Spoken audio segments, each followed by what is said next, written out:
Assalamualaikum warahmatullahi wabarakatuh. Halo, kembali lagi bersama saya Andra Muhammad Khalid. Ya, pada kesempatan kali ini kita akan melakukan praktikum IPA tentang sifat cahaya.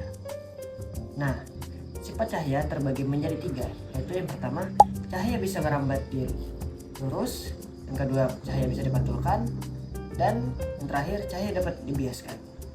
Mau tahu praktikum kali ini? Kita simak video selanjutnya.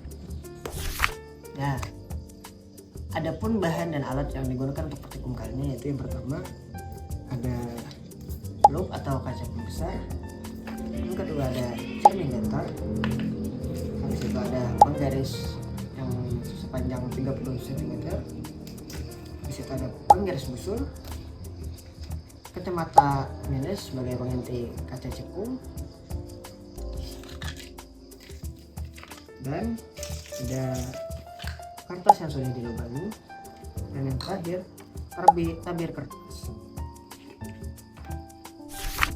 Setelah kita menyalakan senter dan mengarahkannya ke lubang pertama, perhatikan hasilnya.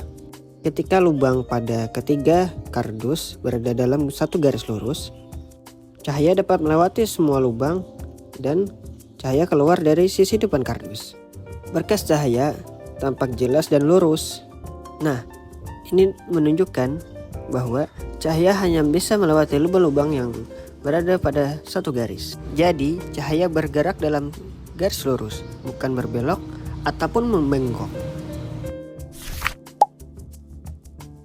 Cahaya yang datang pada sudut 30 derajat, maka akan dipantulkan juga pada sudut 30 derajat.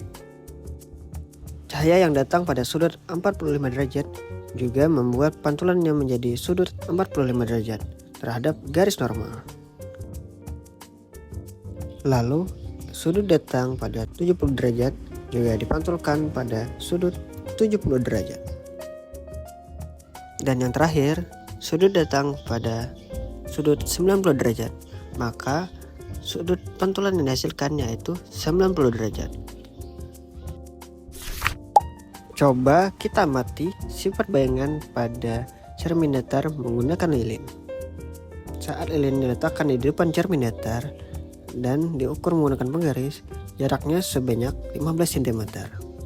Terlihat bahwa bayangan lilin berada pada jarak yang sama di belakang cermin.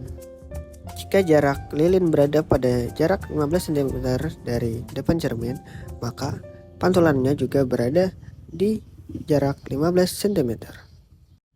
Jika lilin kita gerakkan ke kiri, ke kanan, atau ke depan, ke belakang, maka pantulannya juga berada di posisi yang sama.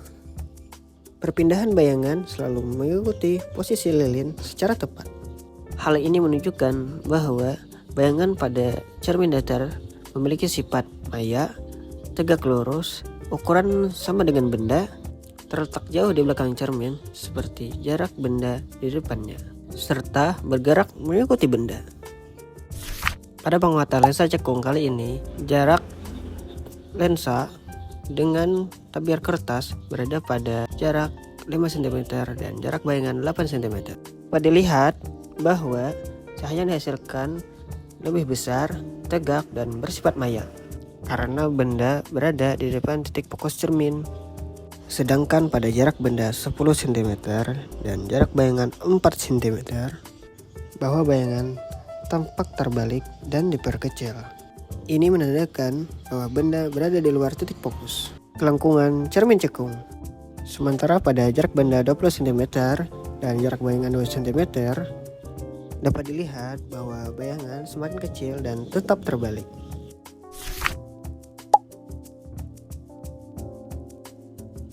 Dengan bantuan loupe, setiap sinar yang datang akan dipantulkan seolah-olah berasal dari satu titik di belakang cermin yang disebut titik fokus maya.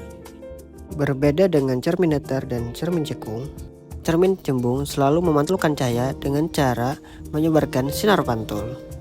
Akibatnya, bayangan yang terlihat dari loupe tampak maya, tegak, diperkecil, dan berada di belakang cermin.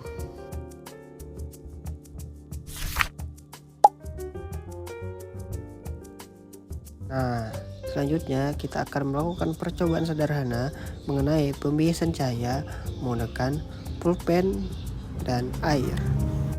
Setelah pulpen dimasukkan ke dalam gelas yang berisi air, dapat dilihat bahwa pulpen tampak patah, putus, atau bergeser pada permukaan air.